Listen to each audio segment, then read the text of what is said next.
pesa ya Ruto haina receipt na haina deni. Wewe kula pesa lakini kura hakuna. Hatuwezi zika ndovu na pembe, si ndio? Tunyoe Kasongo, tumutoe pesa yote. Kasongo anyolewa sinyolewe. Na mtazamaji, natumai sasa William Samoei Ruto amekuja kuamini maneno ya former deputy president Mheshimiwa Rigathi Gachagua ya kwamba atamfunza siasa. Hakuna siasa ambazo anazijua. Watu wa Mlima Kenya watakula pesa zake na hakuna kura zozote ambazo UDA ama William Samoei Ruto atapata kutoka kwa watu wa Mlima Kenya. Kabla asijaendelea kuwafahamisha kwa kiundani watazamaji wangu, baada ya ushindi wa DCP ama ushindi wa Rigathi Gachagua kwenye eneo bunge la Olkalau hapo jana, ningependa kukuomba uweze kulike hii video na pia usubscribe hapa BM Daily Politics, ndipo kwa kwanza kuzipata hizo habari punde tu ninapozichapisha. Na mtazamaji, ni aibu kubwa kwa serikali ya Kenya Kwanza pamoja na chama cha UDA. Unaweza kufikiria ya kwamba kule upande wa Olkalau kwenye uchaguzi mdogo DCP ilikuwa tu kwenye kinyang'anyiro peke yake, kwa sababu huwezi kuniambia kwamba DCP inashinda na kura 35,000 alafu UDA ambayo ilikuwa namba 2 inashinda kwa kura 5,000. Hii ni historia watazamaji wangu kwenye uchaguzi zote ambazo zimekuwa zikifanyika hapa nchini Kenya. Hata kwenye chaguzi ndogo ambazo zimetangulia mwaka uliopita na mwaka huu, DCP haijawahi kupata kura kidogo kama zile ambazo UDA imezipata pale Mlima Kenya. Huu ni ujumbe kwa William Samoei Ruto, huu ni ujumbe kwa UDA ya kwamba asitarajie chochote kutoka pale Mlima Kenya, kwa sababu hata pesa hazitamuokoa. Kama kuna chama ambacho kimegaramika na kutumia pesa mingi kwenye huu uchaguzi mdogo ni chama cha UDA kule kwenye eneo bunge la Olkalau. Lakini watu wa Olkalau, haya sio mambo mageni kwao. Hawakuwa wanakula pesa za UDA hiyo miaka yote, ati ndio dakika ya mwisho wakuje kununuliwa wauze kura zao. Watu wa Olkalau walisema hapana, kama ni maendeleo ikuje, ni haki yao kupata maendeleo. Kama ni kupewa pesa wapewe, kwa sababu pesa wakipewa zitaisha tu, sio pesa ambazo watakula milele. Lakini wakichagua kiongozi ambaye hawajamnunua, kiongozi ambaye hajawanunua, basi watakuwa wanajivunia kuchagua kiongozi ambaye walimchagua kwa kumpenda bali sio kwa kuwaonga. Sasa siku ya leo watazamaji wangu, former deputy president Mheshimiwa Rigathi Gachagua ameandaa mkutano mkubwa wa kisiasa kule Olkalau. Na tunapozungumza sasa hivi tayari wameanza kujiandaa kwenda kule kufanya Thanksgiving, kukutana na wananchi, kuwashukuru. Kweli kama kuna kiongozi ambaye sasa hivi ni wa kuangaliwa sana Mlima Kenya na Kenya nzima tunapoelekea kwenye uchaguzi ujao mwaka wa 2027 ni former deputy president Mheshimiwa Rigathi Gachagua. Na yale mambo ambayo yamefanyika pale Olkalau, ujue yatafanyika kila eneo, kila pembe ya hii Kenya. Hivyo ndio itakuwa pale mwaka wa 2027. Unajua watu wengi wanaweza kumistake eti ya kwamba yale yalifanyika kule Olkalau ni mlima peke yake. Hapana. William Samoei Ruto asidhani ya kwamba hata akiachana na Mlima Kenya atakimbia the other counties akasaidike. Atakimbia Eastern, atakimbia Coast, atakimbia Luo Nyanza, kwa sababu haya maeneo ambayo anataka kuyakimbilia sasa hivi, first of all hayakumpigia kura 2022. Ile Luo Nyanza ambayo anaikimbilia sasa hivi anataka kutengeneza urafiki nayo. Kumbuka hiyo Luo Nyanza for over 25 years imekuwa vote against governments. For over 25 years imekuwa ikisimama kwenye opposition. Sasa sijui ni nini William Samoei Ruto atafanya sasa hivi ili ile Luo Nyanza isimame na yeye pale mwaka wa 2027. Hata wao wanajionea hizi siasa za handout sasa hivi zimepitwa na wakati. Siasa za pesa ili kunyamazisha wapigaji kura zimepitwa na wakati. Wakati umefika sasa wananchi wapigaji kura wachague viongozi ambao hawawaongi, viongozi ambao hawatumii pesa ili kununua kura. Hiyo imesemekana ni no. Na kule Olkalau watazamaji wangu ni mfano mzuri wa vile mambo yanastahili kufanyika 2027. Unapiga kura yako na unailinda. Goons walijaribu, armed goons wakakuja, maofisa wa polisi pia wakajaribu kuleta manipulation ili kuleta malpractices kwenye huo uchaguzi mdogo, lakini haikuweza kufanyika. Wananchi walipiga kura na wakakaa hapo. Hakuna kuingia gari, kwa sababu ni haya magari wakati yanaingia yanakuja na marked ballot boxes, yanaleta pesa za kuonga wananchi. Hiyo haikufanyika kabisa. Walijaribu kuleta fujo, ghasia hapa na pale mpaka wakapiga tear gas.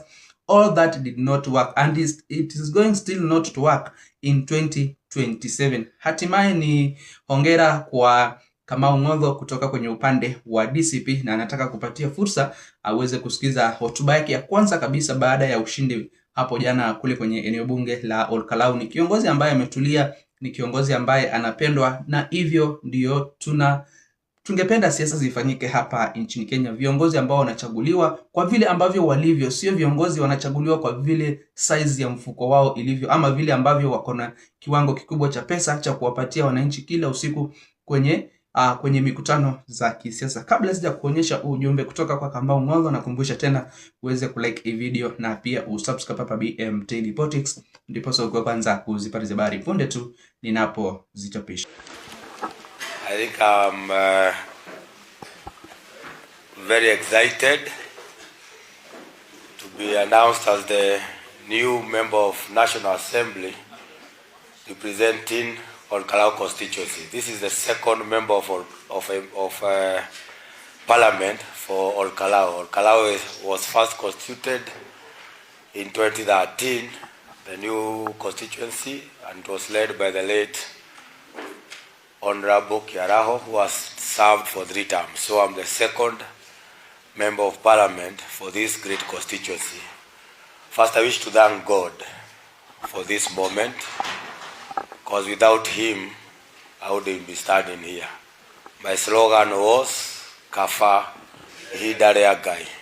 I'm here because God has made it possible that I become the member of National Parliament against all odds. We'll say much when we get outside there, but second person that I want to thank is a woman that is standing next to me, my wife and my family. They have stood with me through thick and thin. When things didn't look good, they were always there for me. Family always come first. And when things are tough, you always have solace, a place to run to. I wish to thank the party leader, His Excellency Rigathi Gachagua. I have only one message to him. The rejected stone became the cornerstone. They may have impeached you, but today you have made a statement that the king of the mountain, that the party of choice, the man of the hour, the man of the moment, the man who will lead our country to the future in 2027 is none other than Rigathi Gachagua. I want to thank the people of Olkalau. This is a resounding win. 35,000, the faith that they have put in me, I cannot fathom trying to not to work for them. 35,000 votes against the second person getting what we got. So the people of Olkalau, mulipewa everything. They were given everything, from foods to goodies. Today they were fed with tear gas, canisters, bullets, but they have withstood all that, and they have declared that the person of choice is none other than their chokora, Sami Douglas Kamau.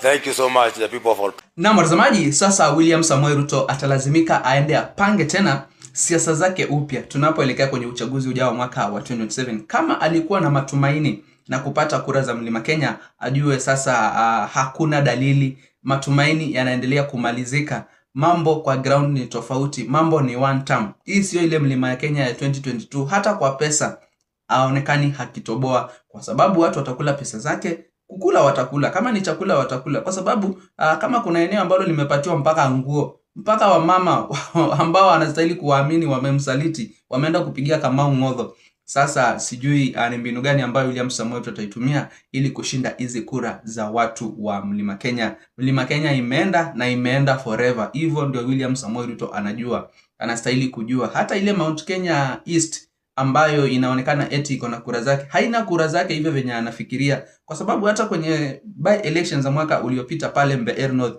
tuliweza kujionea kile kinyang'anyiro vile ambavyo kilikuwa kati ya Karish na Leonard wa Muthende. Karish in fact alikuja kushindwa na kura chache sana, hata zisizozidi 1000. Hivyo ndivyo hali ilikuwa, watazamaji wangu. Kwa hivyo mjue hata ile Mlima Kenya East ambayo inamdanganya William Samoei Ruto wako pamoja, hao ni viongozi wako pamoja, lakini ground mambo ni tofauti. Mpigaji kura je, atasupport UDA, atamsupport William Samoei Ruto 2027?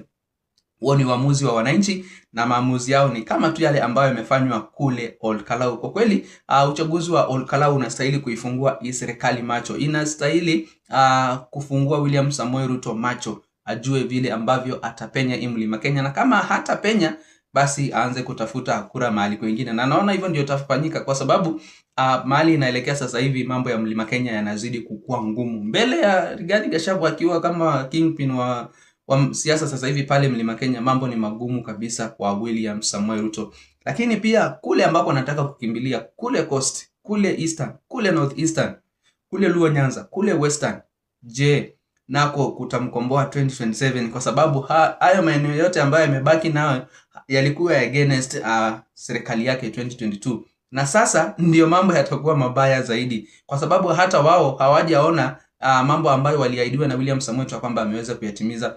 So possibility ya William Samoei Ruto kuelekea nyumbani 2027 inazidi kupanda. Nakomea hapo watazamaji, lakini msiende mbali, kwa sababu nitakuwa ndio vipunde na mengi zaidi ya kuwafahamisha, na vile matukio yatakuwa siku ya leo, wakati Rigathi Gachagua na the United Opposition kwa ujumla watakuwa wanapeleka Thanksgiving ama shukran kwa watu wa Olkalau. Kabla sijatamatisha, ningependa kukumbusha tena ujiunge nami hapa BM Daily Politics kwa kusubscribe, na pia uweze kulike, share na comment, ndiposa ujumbe ama hizo habari zetu ziweze kuwa recommended kwa watazamaji wengi zaidi. Msiende mbali watazamaji, nitakuwa narejea vipunde na habari zaidi za kuwafahamu.